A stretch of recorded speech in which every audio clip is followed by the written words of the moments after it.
우리가 젊음이 좋다고 그렇게 이야기를 하고 젊었으면 좋겠다 그런 생각을 많은 사람들이 하는데, 젊음이 좋은 것 가운데는 힘이 있고 피곤을 모르고 의욕이 있고 겁이 없고 이제 이런 것 때문에 그런데, 신앙생활은 꼭 그런 것 같지도 않습니다.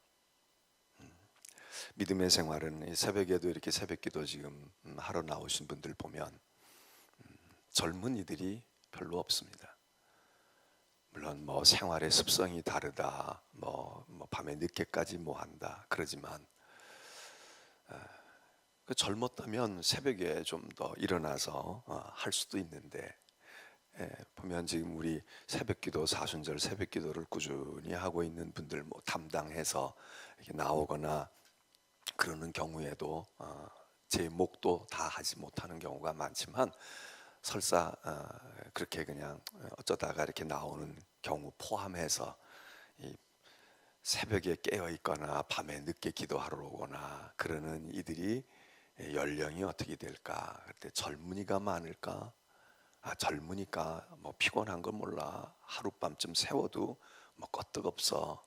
세상에서는 그렇게 하는데, 믿음의 생활하고 신앙생활 하는 데는 꼭 그렇지가 않습니다.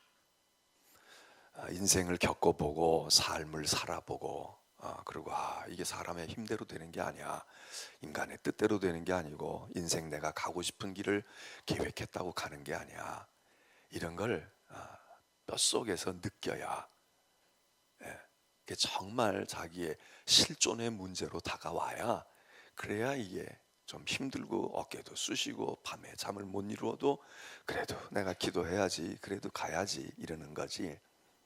우리 사순절 새벽기도 하면 청년들이 좀 나올 것 같고 청장년들이 좀 힘쓸 것 같은데 힘을 못 써요. 힘을 못 써. 자, 오늘은 잠언의 이야기입니다. 잠언은 삶의 이야기들이 거기에도 담겨 있습니다. 어제도 시편을 얘기했습니다만은, 시편이 우리에게 공감을 가져오고 우리가 쉽게 동화되어지고 친밀감을 느끼는 이유가 뭐냐? 거기 우리의 삶의 이야기들이 녹아들어 있기 때문입니다. 하나님의 말씀이 우리에게 주어질 때 막 감동받고 야 대단하다 이렇게 느끼긴 하지만, 어떤 때 우리에게 이렇게 좀 동떨어진 것처럼 느끼기도 하고, 어떤 때는 너무 좋기는 한데 너무 우리하고 차이가 나 이렇게 생각할 수 있는데, 이제 이런 그 우리들 삶에 막 치고받고 이러는 이야기들, 그런 것들이 얘기되어지면 그러면 이게 다른 거예요. 이게 내 얘기 같고. 그래서 우리가 이제 하나님의 말씀을, 하나님이 우리에게 주시는 말씀, 율법 예언 같은 건 하나님의 말씀이 우리에게 온 거지 않습니까? 하나님이 우리를 향한 말씀. 어제 시편 같은 경우는 인간이 하나님께 대해서 기도하든 찬양하든 인간이 하나님께 대해서 드린 말씀인데, 그 말씀들이 그냥 말씀이 아니라 그게 고백이고 그게 믿음이고, 그러니까 그게 하나님의 말씀으로 우리에게 주어지는 것 아닙니까? 그런데 여기 잠언은, 오늘 잠언은 또 종류가 달라요. 이거 장르가 또 다르다고. 그러니까 이거는 뭐냐 하면, 인간이 인간에게 향했던 이야기가 하나님의 말씀이 된 겁니다. 자, 세 가지 종류의 하나님의 말씀이 우리에게 주어졌다 그랬습니다. 첫째, 뭐가 어떻게 돼서?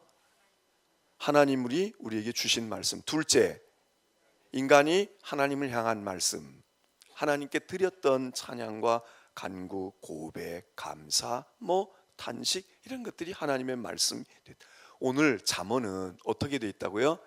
인간이 인간을 향해 했던 이야기. 잠언 내 아들아, 내 아들아 이런 얘기를 해요. 하나님이시여 이렇게 말하는 게 아닙니다. 하나님이 내 백성아 이렇게 말하지 않고 내 아들아, 내 아들아. 우리는 이런 이 세 가지 형태가 성경에 하나님의 말씀으로 되어 있단 말이죠.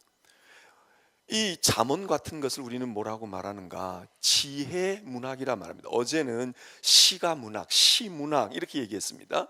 그런데 이 잠언은 우리가 분류할 때 지혜 문학이다 이렇게 얘기합니다. 왜? 인간이 인간에게 이야기할 때 무슨 계시를 말하겠어요?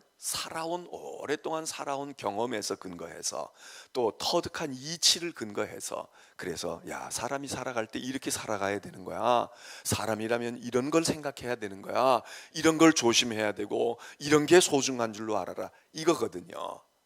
이 세상 말로 하면 이게 처세훈일 수도 있겠지만 이게 단순한 처세훈이 아니라 여기 있는 이 말씀은 인간이 인간으로 살아가는 생활의 지혜, 삶에 정말 중요한 게 무엇냐 이걸 가르쳐 주는 거, 이걸 지혜 문학이라고 하는데, 이 지혜 문학이 대표적으로 성경 가운데는 여기 있는 잠언과 내일 우리가 볼 전도서입니다. 이 둘이 지혜의 보고입니다. 탈무드라고 하는 유대인들의 지혜의 보고인 책을 우리가 지금도 서점에서 이렇게 볼 수가 있습니다. 그래서 정말 한두 마디의 말, 한 문장의 이야기, 그런 것 가지고서 인간의 어떤 지혜와 덕목을 가르쳐 주어서 인간의 삶을 아주 반듯하게 하려고 하는 그런 거. 그 성경에는 대표적으로 그래서 이 잠언과 전도서이기 때문에 여러분이 만일에 초신자가 내 속회에 오거나 내가 전도한 사람이 성경을 들기는 들었는데 믿음도 없고 예수도 모르고 십자가의 도도 모르고 이러는 사람에게 성경 좀 읽어보세요. 우리는 성경을 읽어야 돼요. 그럴 때 무엇을 읽게 해야 될까? 그럴 때 어제 얘기한 시편 같은 것을 읽게 하고, 그리고 잠언이나 전도서를 읽히는 겁니다. 그러면 이거는 어떤 신앙, 꼭 하나님 여호와 하나님에 대한 유일신 신앙을 가졌기 때문만이 아니라 그렇지 않아도 인간이 살아가는, 인간이 공통적으로 느끼는 보편 진리, 특별히 윤리와 도덕적인 교훈을 많이 담고 있기 때문에 누구나 양심이 마비되어 있는 사람이 아니면, 또 양심에 문제가 있어도 도덕과 윤리의 덕목을 말해주는 성경이기 때문에 이거 읽으면 무난히 받아들이는 겁니다. 무난히 받아들여. 그걸 처음서부터 이거부터 알아야 돼. 그러고선 말이죠, 뭐 계시록 같은 거를 알려주거나 또 아니면 로마서 같은 걸 읽히게 하면 믿음이 잘 갖추어진 사람에게는 그 말씀이 보화와 같은 말씀이 되지만, 물론 성령이 역사하시면 까막눈일지라도 성경을 읽는 시간에 은혜 받을 수 있겠죠. 그러나 그렇게 하나님께만 전적으로 매달릴 게 아니라 우리가 기왕이면 먹는 것도 순서가 있고, 환자의 경우 이 사람의 필요의 영양소에 따라서 잘 먹여줘야 되는 것처럼 모든 음식이 다 좋은 거니까 먹어 이러는 것보다 이 사람이 이게 결핍되어 있으면 그 결핍된 음식을 더 집중해서 공급해주는 선별력과 그런 판단력이 우리에게 있어야 좋은 거 아닙니까? 그러니까 우리가 성경을 알면 그렇게 가르쳐 준단 말이죠. 예수 믿긴 믿는데 예수를 믿는데 예수님 자체를 몰라, 그런 사람에게는 무엇보다 복음서를 읽혀야 되겠죠. 복음서 읽어봐. 마태복음 읽고 마가복음 읽어. 교회 생활하는데 교회가 뭔지를 몰라, 교회 집사라 그러고 직분을 받았다는데 뭔지를 몰라, 이런 사람에게는 에베소서를 읽혀야 되겠죠. 교회론에 대해서 어디보다 중요하게 돼 있는 거. 그러니까 우리가 그런 걸 알고 또 우리 자신도 그럴 때 그런 성경을 읽어야 된다. 내가 인간관계에 자꾸 실패를 해요. 사람 만나면 나도 불편하고 저 사람도 불편해. 명절 때 식구들 만났는데 그냥 만나고 나면 나도 그렇고 나 때문에 저 사람도 그런가 하고, 그런 사람이 많이 읽어야 될 게 뭐냐? 그런 사람이 많이 읽어야 될 게 잠언입니다. 잠언을 많이 읽어야 돼. 자, 요즘에 이 컴퓨터, 인터넷 이런 것들이 발전을 하면서 사람들이 많은 정보를 얻게 됐습니다. 무수히 많은 정보를 얻는 거야. 그런데 위험한 것은 그 정보 가운데 사실 진실치 않은 정보가 너무나도 많은 거야. 특별히 이 종교적인 신앙도 앉아가지고 컴퓨터로 무어 봐가지고 말해. 누가 어디서 집회했다. 여러분 교회 강단에 서가지고 집회해서 유튜브에 올랐거나 그렇게 해서 교회에서 떴다고 그래가지고서는 나르는 게 능사가 아닙니다. 그 정보가 정말 정확한 거냐? 작년 연말로부터 얘기됐던 거 몇 번 저도 언급을 했지만, 뭐 12월 달에 전쟁이 나느니 뭐가 어떻게 되니 땅굴이 어떻게 돼가지고 했느니, 어떤 여자 전도사가 하나가 미국에서 뭘 공부한 졸업도 안 한 전도사가 뭐라고 얘기해가지고 말해요. 뭐 이래가지고 난리 버거지치고 어떤 교회 목사들은 교인들 데리고 해외로 다 도피 나가고 이 짓을 했다는 거 아닙니까?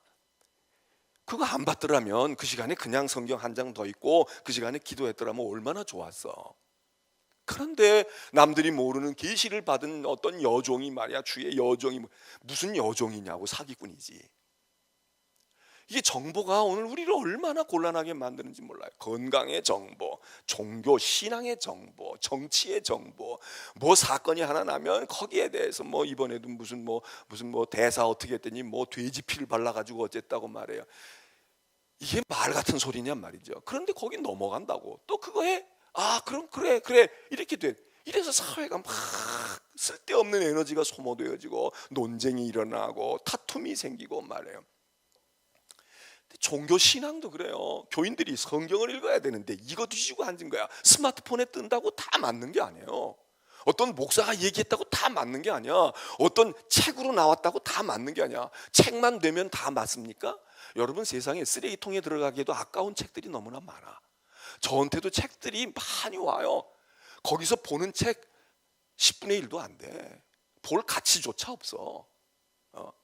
내가 선택을 해도 이게 맞는지 안 맞는지 모르는데 무작위로 보내준 책 그거에 내 시간을 갖다 쓰고 거기 그거 읽고 그걸 또 정보라고 또 그걸 가지고 인생의 방향을 이리 틀고 저리 틀고 그냥 갈짓자 걸음을 하고 우리가 그러잖아요. 그러나 우리가 정보를 또 무시할 수가 없어요.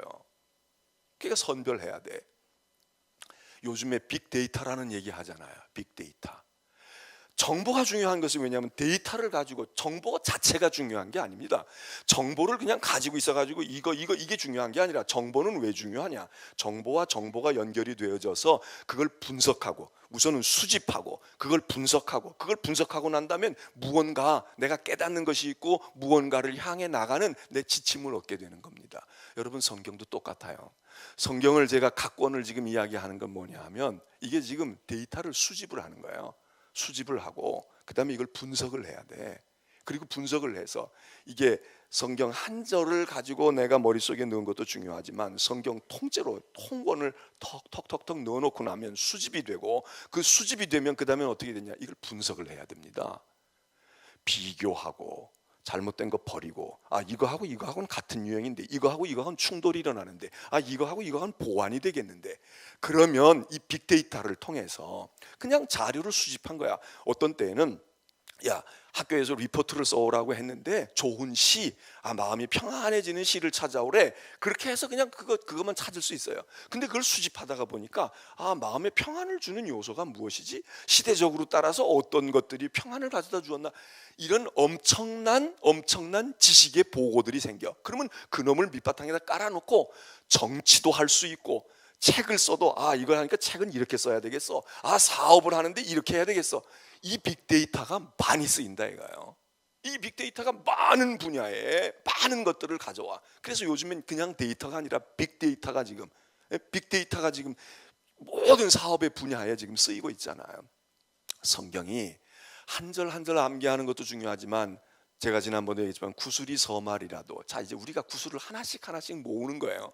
지금 창세기로부터 한 구슬 하나 있을 때, 구슬 하나 있을 때 이게 좋은 거야. 이것만으로도 찬란하고 오색 영롱이 있어. 그런데 이 구슬 모이고 이 구슬 모이면 이것 가지고 팔찌를 만들까, 이것 가지고 녹여서 금괴를 만들까, 이것 가지고 목걸이를 만들까, 왕관을 만들까, 그걸 가지고 있는 사람의 능력에 따라 달려 있는 겁니다.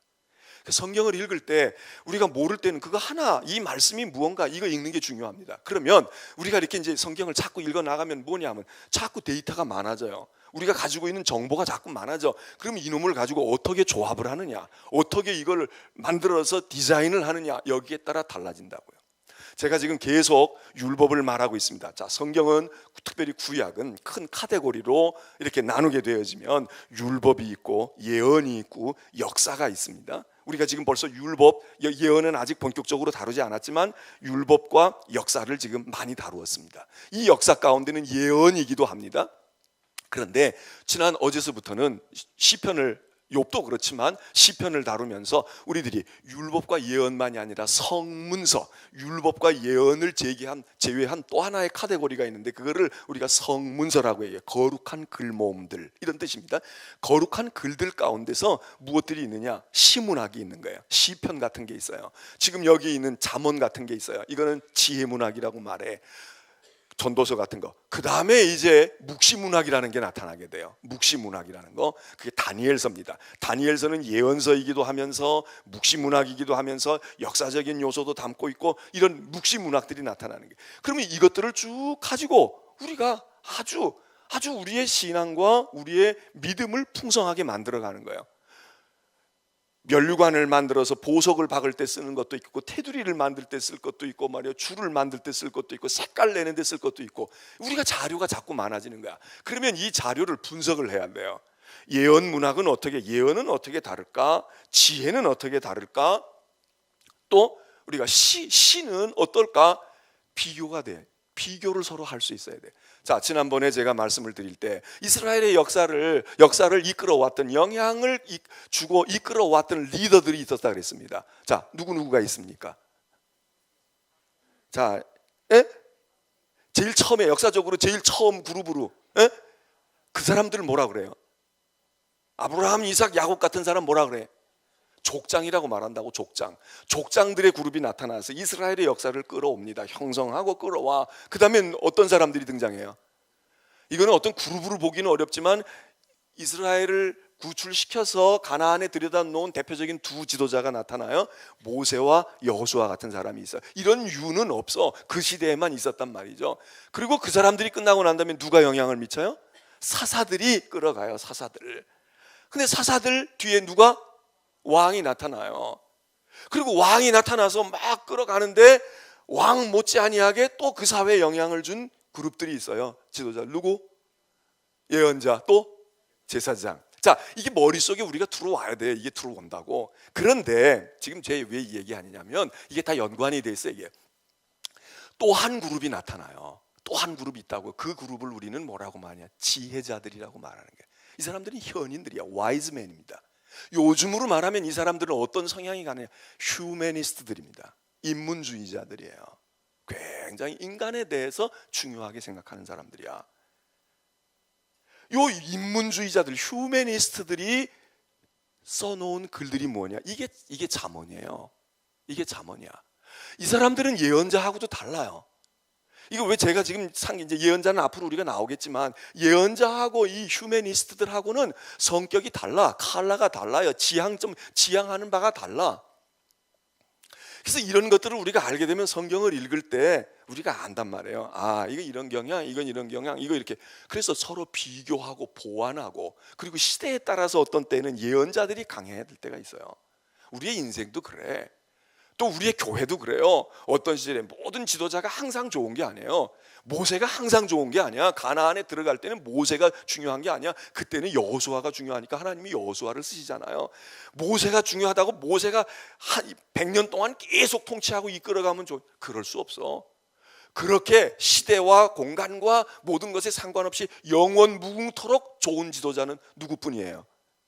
메시아뿐이야. 예수 그리스도뿐이야. 그 나머지는 다 한시적이에요. 한때 필요하곤 사라져야 돼. 그리고 그때 쓰고 나면 시대가 바뀌고 그러면 또 다른 형태로 자기 스스로가 변형을 하든지 뭔가가 달라져 가지고 나타나든지 그래야지. 시대는 자꾸 바뀌는데 옷이 아무리 멋있다고 그래서, 아무리 유행하다고 그래서 그 옷이 진짜 항상 유행입니까? 제가 입고 있는 이 옷은 지금 요즘에 유행하는 것입니까? 요즘엔 이런 옷도 별로 안 나오는 것 같아. 이거 유행할 때가 있었어요. 반짝반짝 빛이 나고, 그냥 이게 말이죠, 무슨 뭔가. 그러고서는 옷이 말이에요, 빛이 나는 때가, 이게 벌써 꽤 지났어. 요즘에는 이런 게 아니잖아요. 뭔지 모르지만 하여튼 요즘엔 또 요즘 그게 그래서 새로워 보이는 거야. 그러니까 여기 나타나는 이 잠언은 인간이 인간에게 이야기하는데, 그러니까 인간의 실생활을 많이 이야기해요. 굉장히 현실주의자예요. 그 잠언 같은 거 보면 이런 얘기 한다고요. 야, 사람이 싸우는데 너 절대로 개입하지 말아라, 이런 얘기 합니다. 미친 개들이 싸우는데 달려들었다가 너 무는 격이야, 이런 식의 유형의 표현이 나와요. 그러면 이게 맞는 거냐고요. 지금 싸우고 있는데 사람이 막 싸우고 있어. 그리고 어떤 사람이 지금 힘이 약한지도 모르겠어. 그러는데 그냥 못 본 척하고 지나가? 여러분, 그거 가지고 뉴스에도 나오잖아. 야, 세상이 말이야 이러고 있는데 아무도 생각과 관여도 안 하고 말이야 구경만 하고 멀뚱멀뚱 그러고 있대. 야, 이렇게 인간이, 이 세대가 이렇게 돼서 되겠냐? 그거 통탄한다고. 그런데 이 경우에는 그런 경우도 물론 포함할 수 있지만 그 경우가 아니고, 이 싸움의 경우에 어떤 때는 진흙탕 구석에 들어가는 경우가 있다 이거야. 그냥 피해 가버리면 되는 건데, 거기 간다고 해결날 문제도 아닌데 괜히 간섭하고 거기 끼어들었다가 봉변당하고 문제 해결도 한다고. 저도 똑같은 녀석이 돼. 너 그런 일에는 절대로 개입하지 마라, 이런 얘기거든요. 뭐가 무서워서 피하니? 더러워서 피하지 이런 얘기 하잖아 우리가요. 그런 거 비슷한 이야기야. 이건 인간의 삶에 굉장히 현실적인 문제가 담겨 있습니다. 그러면 왜 이 사람들이 이런 걸 지향했을까? 이게 또 시대적인 배경을 알면 이해가 돼요. 자, 그건 예언서 할 때 우리가 한번 이야기하는 걸로 하고, 그러니까 잠언은 뭐냐 하면요, 이런 얘기야. 아주 실생활 속에서, 그러니까 우리가 신앙하고 뭐가 현실이 또 동떨어져 있는 것 같아요, 이렇게 느끼는 분들이 있다면 잠언서를 읽어보세요. 잠언을 읽으면 믿는 사람으로 우리가 이래야 되겠다, 그게 여러 가지 지혜를 말합니다. 가정에서 어떤 지혜가 필요할지, 사업할 때 어떻게 해야 될지, 정의의 문제를 말하고요, 게을르지 말라는 얘기를 말하고요, 그리고 세상에 나가서 이런 거 조심해, 이런 얘기, 이런 유형들이 거기 나타나. 그런데 그런 것이 인간을 살아가는데 지혜가 제일로 중요하다는 거야. 지혜가 제일로 중요하다. 잠언의 결론은 거예요. 세상에 돈도 중요하고 명예도 중요하고 뭐 건강도 중요하고 중요하지만 인간에게 필요한 중요한 덕목은 뭐냐? 지혜다 이겁니다. 지혜. 그러면 이걸 지식이라고 생각하면 안 됩니다. 이게 지금 우리가 생각하는 공부라고 생각하면 안 돼요. 여러분, 공부를 아무리 많이 한 사람도 진짜 어리석은 사람이 있어요. 박사라고 그러고 유학했다고 그러고. 그런데 그렇게 어리석을 수가 없어. 3살짜리 아이도 그렇게 말 안 해, 그렇게 행동 안 해, 그렇게 판단 안 해. 그런데 그렇게 하는 거야. 이거는 지식이 아무리 많아도 지혜하고 다르다는 거예요, 여기 성경에 의하면. 근데 어떤 사람은 별로 배우지도 못했어, 학식이 별로 없어. 그런데 참 지혜로워요. 정말 지혜롭다고. 어떤 게 중요하겠어요? 성경은 지혜가 중요하다는 거야. 그런데 그 지혜가 어디서 오느냐? 그 지혜는, 그거는 돈 주고 살 수 있는 것도 아니다 이거예요. 그 지혜는 공부한다고 얻어지는 것도 아니다 이거예요. 그 지혜는 하나님의 선물이라는 겁니다. 우리로 말하면 하나님의 은혜라는 거야. 그러니까 은혜를 제대로 받으면 지혜로워져요. 모든 면에. 졸업장이 바뀌는 것은 불가능할지 모르지만 졸업장이 무슨 소용이 있습니까? 예수 잘 믿고 성경 알고 하나님 말씀 알면 사람이 지혜로워져. 그리고 어떤 사람은 별로 지혜롭지 않아도 될 거에 대해서 아주 해박한 사람이 있고, 어떤 사람은 진짜 중요한 게 지혜롭지 못한 사람이 있어. 법은 많이 알고 있는데, 법 적용은 많이 하고 있는데 이 법에 저촉되는 행동을 하지 말아야 되잖아요. 변호사들이 왜 변호사법을 위반해요? 예? 왜 의사들이 자기가 병에 걸려요? 왜 목사들이 영적으로 자기가 거꾸러져요? 지식이 없어서요? 지식이 있습니다. 근데 지혜롭지 못한 거야. 지혜롭지 못한 거야. 그래서 성경이 잠언은 얘기하는 거예요. 지혜가 중요하다. 그런데 지혜는 말이야, 너희들이 얻는다고 되어지는 게 아니야. 하나님의 축복이고 하나님의 선물이야.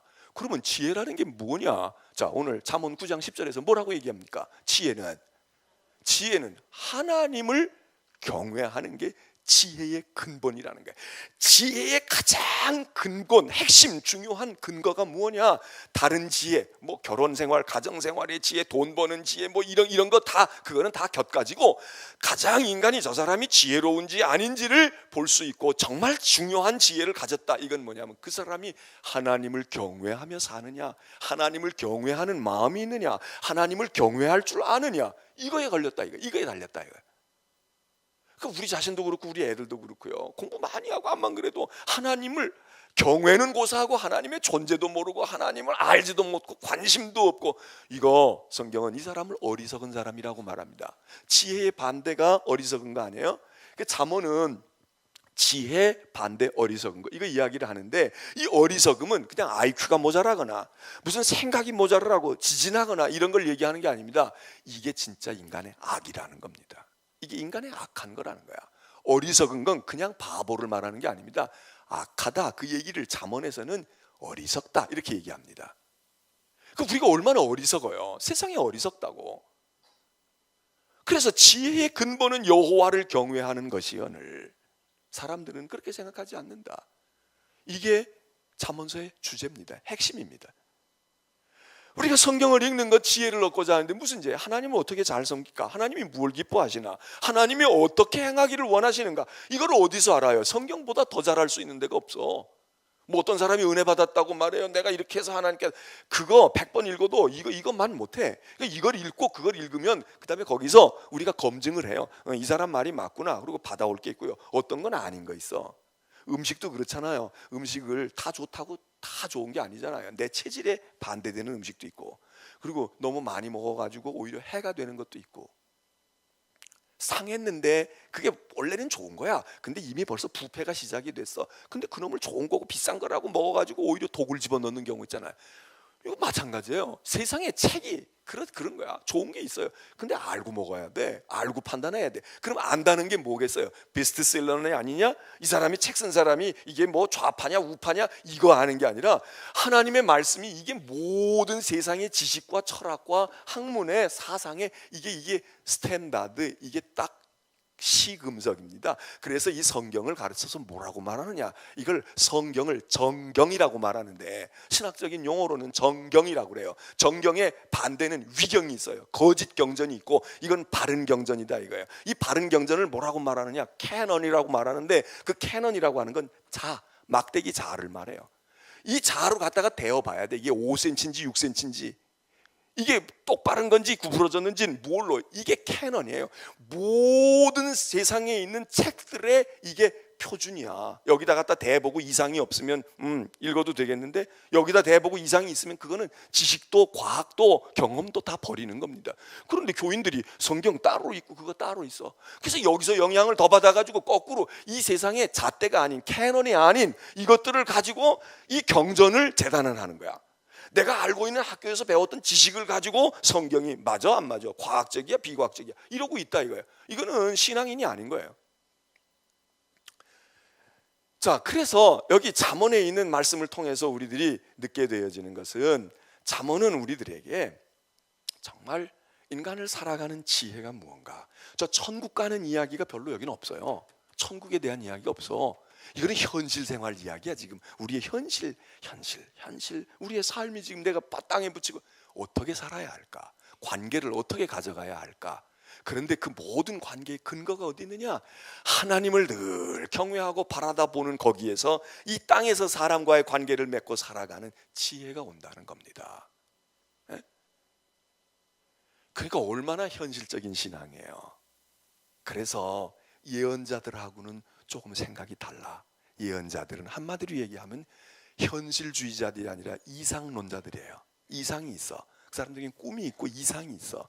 이렇게 하면 안 되지, 이건 이렇게 하면 안 되는 거야. 그러니까 예언자들은 타협이 없어요.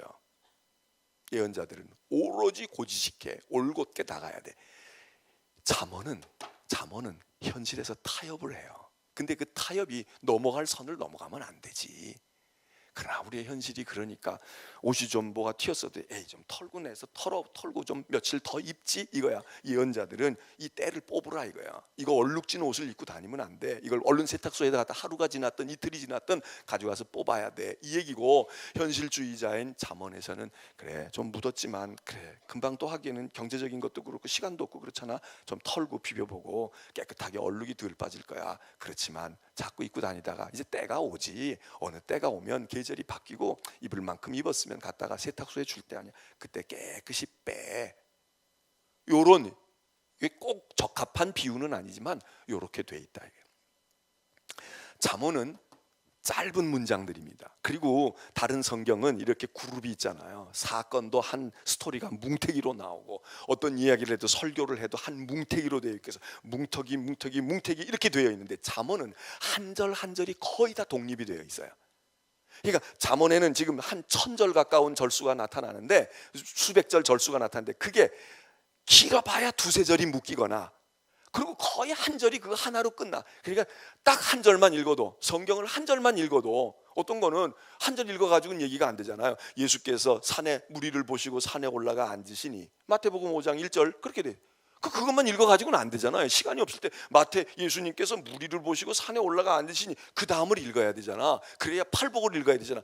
시간도 없고 그럴 때 한 절만 딱 그냥 읽으려고 그러면 잠언을 펼치면 그냥 한 절만 읽어도 그게 다 독립이 되어 있는, 왜? 격언, 속담 같은 것이니까 한 절이 딱 독립이 돼 있어. 그 자체가 완벽한 문장이고 그 자체가 완벽한 사상과 교훈이 담겨 있기 때문에 한 절 한 절 다 분리가. 그래서 잠언은 이렇게 그룹으로 만드는 데가 쉽지가 않아요. 물론 큰 카테고리로는 묶을 수 있지만 그 하나하나가 다 그 자체가 그거 하나 가지고 곱씹어 볼 수 있는 내용들이 들어있단 말이죠. 이걸 잠언이라고 이야기합니다. 짧으면서 그 속에 완전한 어떤 개념, 사상, 교훈을 담고 있는 것.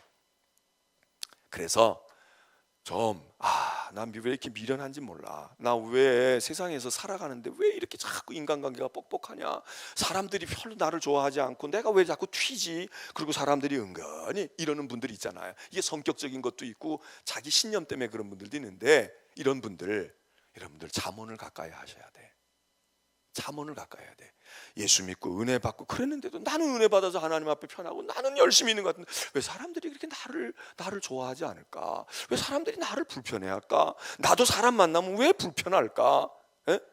뭐 주는 것도 없고 미워하는 것도 없는데 왜 그럴까? 그리고 사람들이 전부 다 왜 나하고 다르지, 내 마음하고 다르지, 이런 분들은 잠언을 자꾸 읽어야 합니다. 잠언, 이게 우리의 삶을 부드럽게 해준다고, 굉장히 부드럽게 해주는 겁니다. 기도하겠습니다.